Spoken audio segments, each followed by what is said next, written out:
I think the number one thing is education is the number one thing. And then what they got set for, like the standard American diet, like, the bread, the pasta, like you see the little food chart that says, hey, you have to have this much bread, you have to have this much milk. And that's really not the case for everybody. And like me, I can't stand like milk and cheese. Like even on the vegan side, the only cheese I do in moderation. Like if I have a flatbread, plant-based or vegan pizza, I tell them like barely put cheese on there, just a trinkle. Like I don't know what it is about it. And milk, I like almond milk. I like a lot of milks and oat milks without all of the chemicals and stuff. Most of the stuff that I buy has Hormones. about, yeah, yeah. I get about have three ingredients. It's like salt, oats, and something else, and that's it. And like no added sugars or whatnot. But I think the education and then the marketing, what they're pushing to us, people don't understand. Like we gravitate what's in front of us.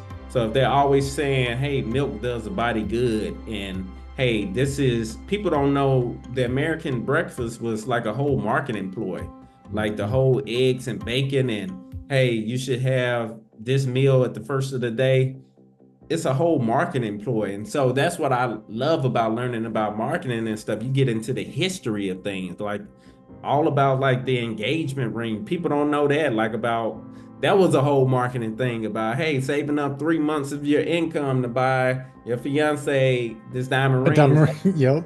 yeah, that was a whole marketing thing by the diamond companies. So once you figure that part out, and then you just look at the history of your family history, and I looked at so many people that died early, 40s, 50s, sometimes 30s.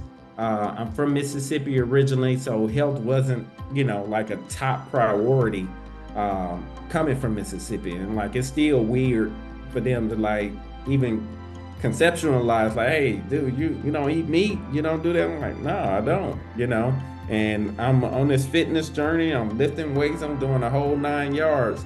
But yeah, education, and then all of the stuff, the processed foods that they're pushing to us. They don't do this stuff in the UK, in Australia, in China, in South America, and Colombia. All of these places, they don't even allow some of this stuff. So it's a big greed factor here in America. So it's all about the dollar and what lobbyists, what people lobby for on Capitol Hill that will be allowed in our food. It's deep, man. It's like 50 layers deep, but it's a systemic issue.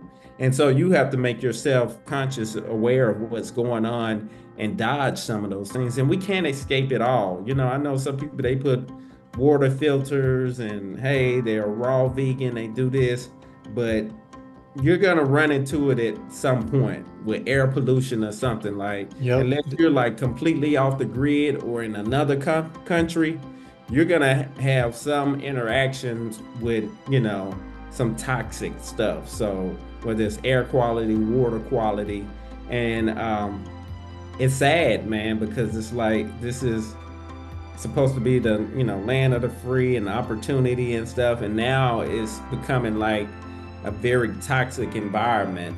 But you could, I tell people like it's still a great place.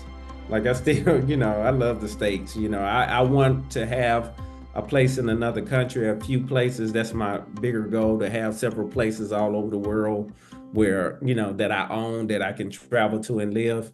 But at the end of the day, we have to make the most of it and do the best that we can.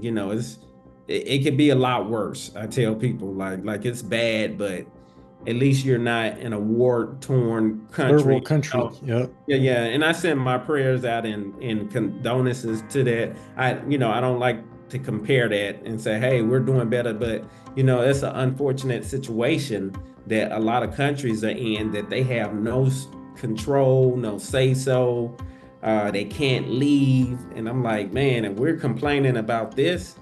Like, come on, man. So my perspective is different now. So I just look at things.